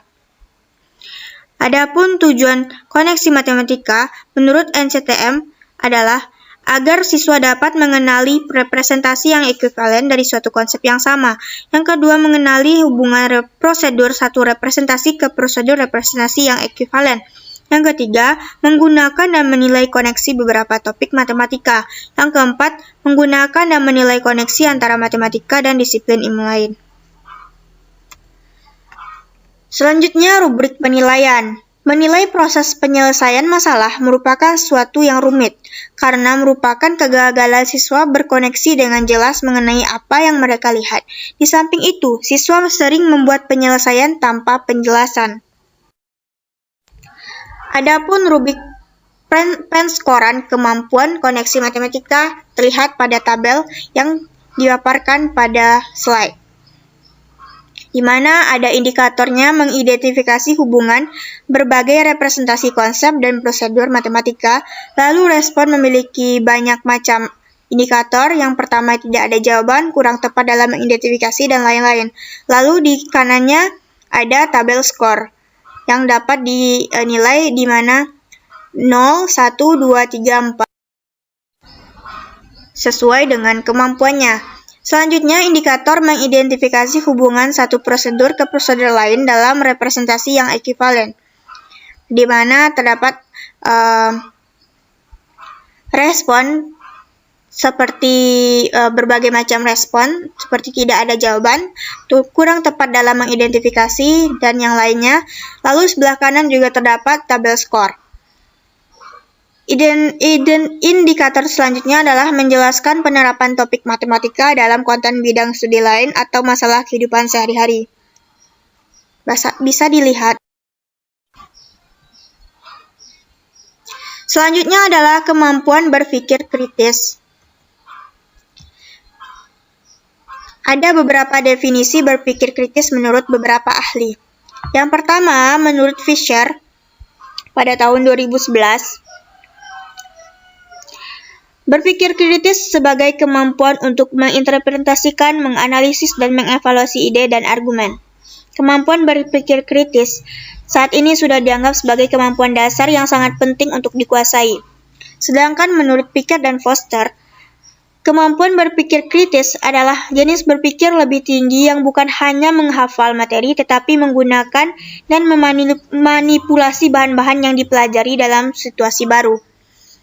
Sedangkan menurut Glaser, berpikir kritis adalah kemampuan untuk menafsirkan, menganalisis, mengevaluasi suatu ide, hasil observasi, informasi, ataupun argumen, serta membuat keputusan yang didasarkan dengan adanya bukti. Lalu, menurut Sumarmo,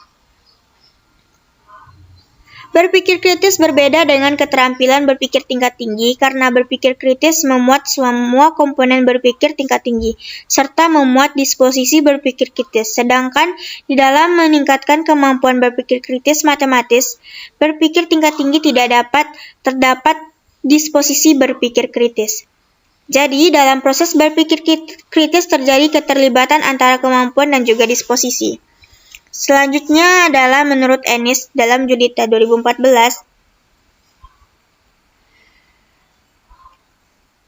ada 6 unsur dalam berpikir kritis yang dikenal dengan singkatan FRISCO: Focus, Reason, Inference, Situation, Clarity, dan Overview.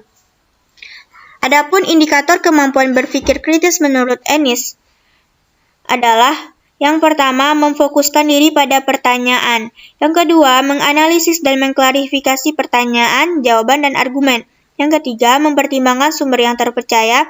Yang keempat, mengamati dan menganalisis deduksi. Yang kelima, menginduksi dan menganalisis induksi. Yang keenam, merumuskan eksplanatori. Yang ketujuh, kesimpulan dan hipotesis. Yang kedelapan, menarik pertimbangan nilai.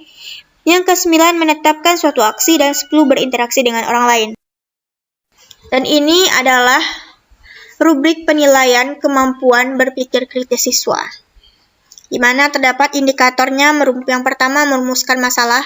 Juga terdapat rating, di mana ada rating tidak mampu yang memenuhi standar 25% atau deskripsi 1, lalu memenuhi standar minimal atau 50% dengan deskripsi 2, lalu memenuhi standar dengan deskripsi 75% dan deskripsi 3, dan memenuhi standar maksimal dengan 100% dari deskripsi sama dengan 4.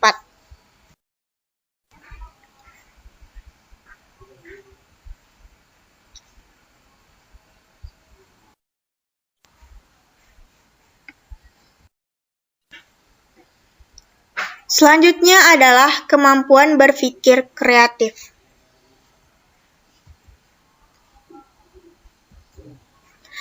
Kemampuan berpikir kreatif menurut Johnson 2014 adalah sebuah kebiasaan dari pikiran yang dilatih dengan memperhatikan intuisi, menghidupkan imajinasi, mengungkapkan kemungkinan-kemungkinan baru, membuka sudut pandang yang menakjubkan, dan membangkitkan ide-ide yang tidak terduga. Sedangkan menurut Munandar, bahwa berpikir kreatif ialah memberikan macam-macam kemungkinan jawaban berdasarkan informasi yang diberikan dengan penekanan pada keragaman jumlah dan kesesuaian. Selanjutnya menurut Triyono,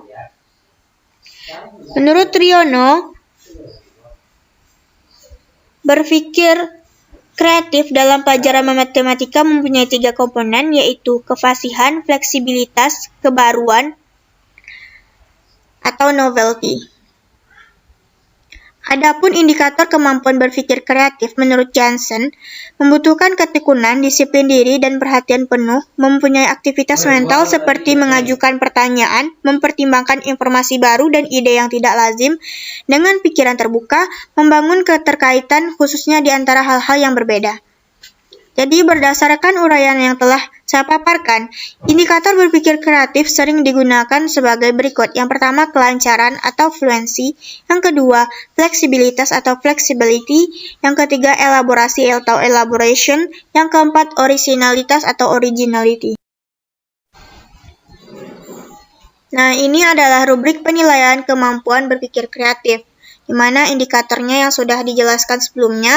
Terdapat tabel reaksi terhadap masalah, lalu juga terdapat tabel skor.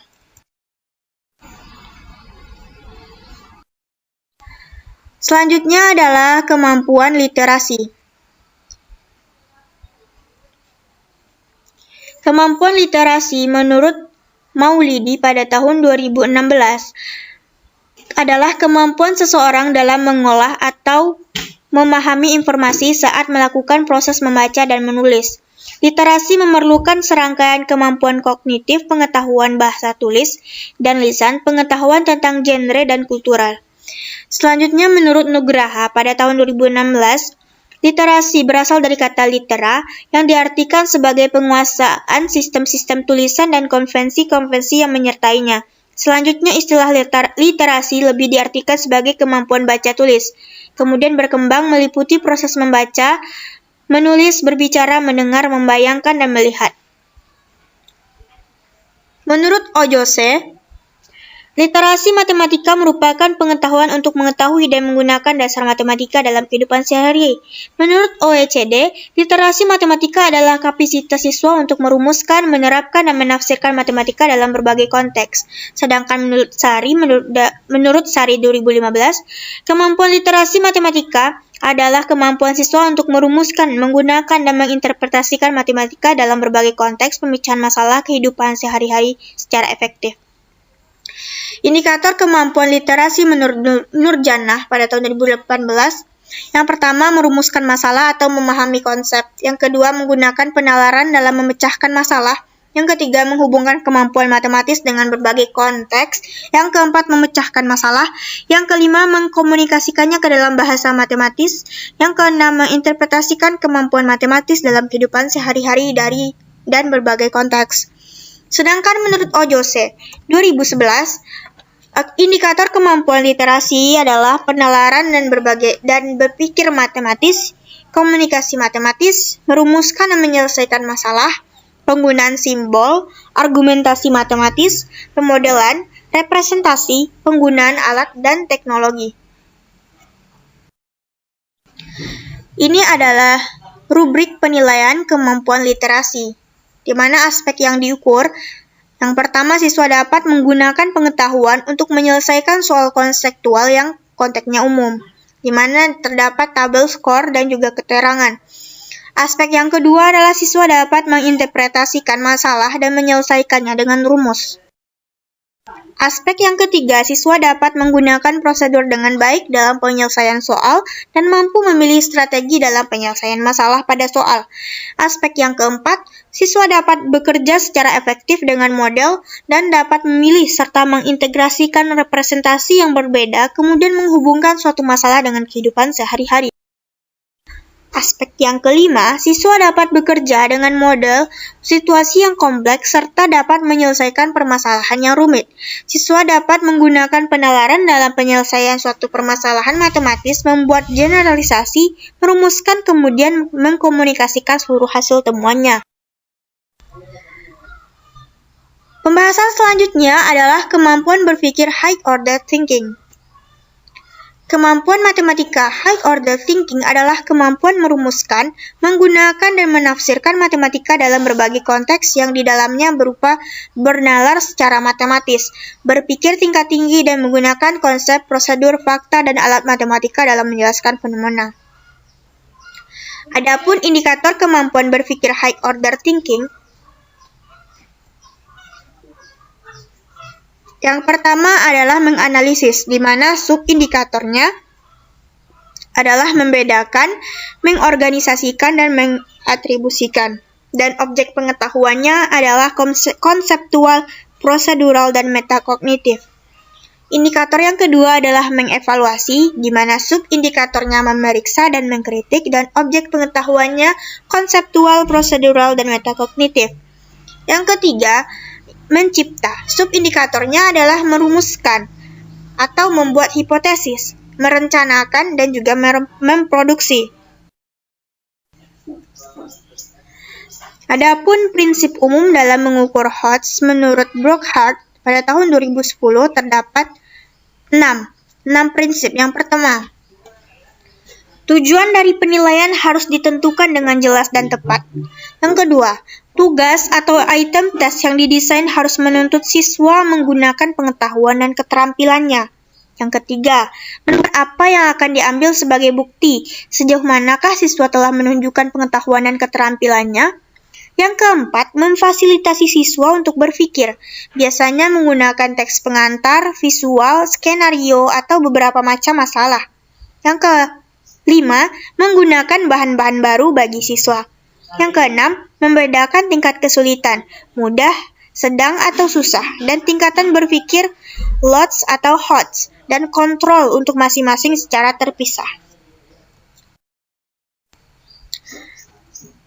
Ini adalah indikator HOTS pada kompetensi dasar, di mana kompetensi dasar menemukan sifat-sifat dan hubungan antar perbandingan trigonometri dalam segitiga siku-siku.